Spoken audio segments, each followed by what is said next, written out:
everybody, welcome to the newest episode of BlizzPlanet.com's Diablo Dialogue. Now, as always, I'm your host, the Bearded Gamer, Chris Arnone.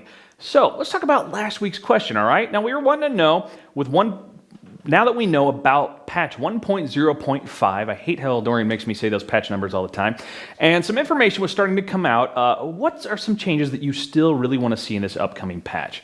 Here were your best answers.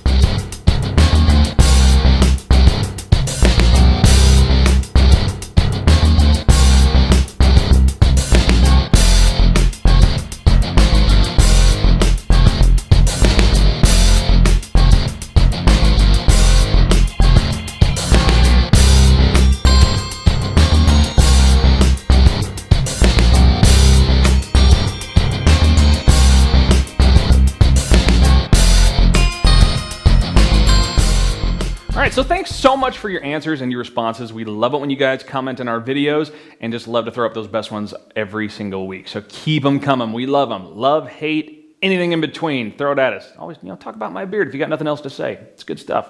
Let's get into that weekly news roundup.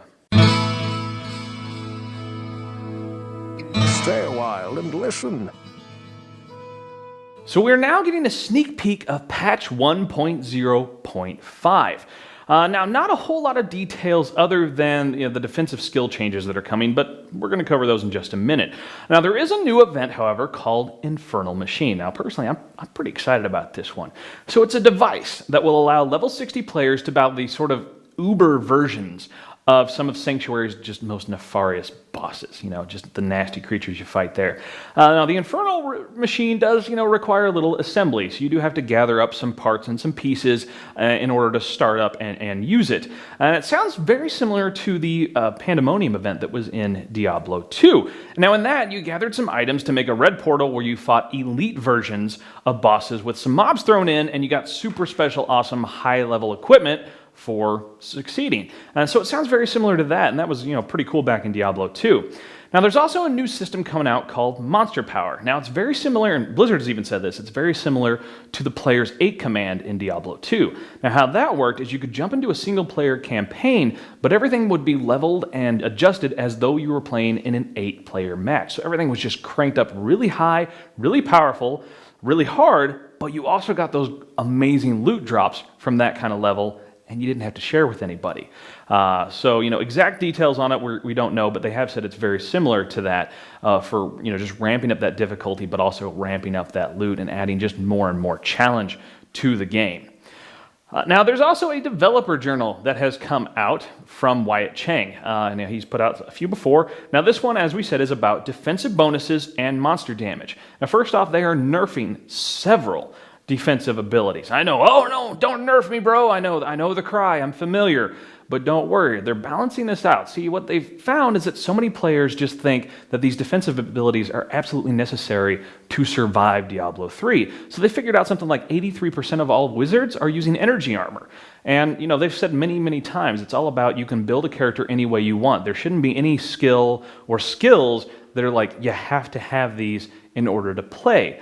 So, what they're also doing is they're nerfing damage coming from monsters. So there's a balance. They're nerfing the defensive abilities, but also nerfing the damage to balance it back out. This should really allow players to choose more offensive skills in addition to their defensive skills. Not like they're taking them away, but they're just making it so where you don't have to use these defensive abilities just to survive the game. So let's talk about Appear Offline. Okay, now this is something people have been asking for quite a while in Battle.net, especially with real IDs. It came out a couple of years ago, and more recently, the battle tag system. Sometimes you just want to get on Diablo, and you don't want to be bothered by anyone. You just want to, farm by yourself. Maybe, look for Infernal Machine parts coming up, or, with this, new Monster Power ability, you really just want to go in by yourself, crank the difficulty up as high as it'll go, and get all that loot for yourself. So, this ability, it's coming soon, it's not there yet, but it will allow you to log on to Battle.net, any of their games actually, and appear offline, so no one will bug you and say, hey, come and play with me and help me beat up Diablo, or come over and play World of Warcraft with me because I'm dying in this dungeon. Just let people leave you alone. You will have that option soon. We don't know exactly when quite yet. So now there's some more books coming out. We love talking about things that are sort of tangential, dealing with the mythos and the fiction involved with Blizzard games and Diablo in particular, of course. The Diablo dialogue. Hello, you see the shirt? That's my game of choice. But these new books are actually going to be a series of short stories coming out in ebook, written by several members of Blizzard's creative team. For instance, Mickey Nielsen, James Waugh, Cameron Dayton, Matt Burns, Michael Chu, and Eric Sabol.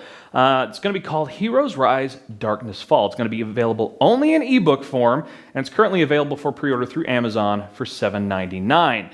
And before the hate spews forth in the comments, I'll sort of paraphrase what I saw Neil Gaiman say the other day. This news is for people who like ebooks and not for people who are just going to complain and moan about how ebooks are terrible. It's real easy.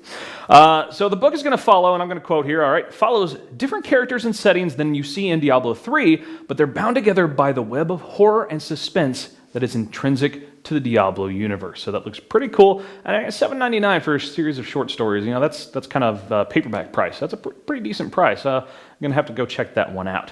So let's finish, as we always do, with some questions, all right? So now that we have a sneak peek of what's coming in patch 1.0.5, we want to know, what are your thoughts on it? What are you excited about?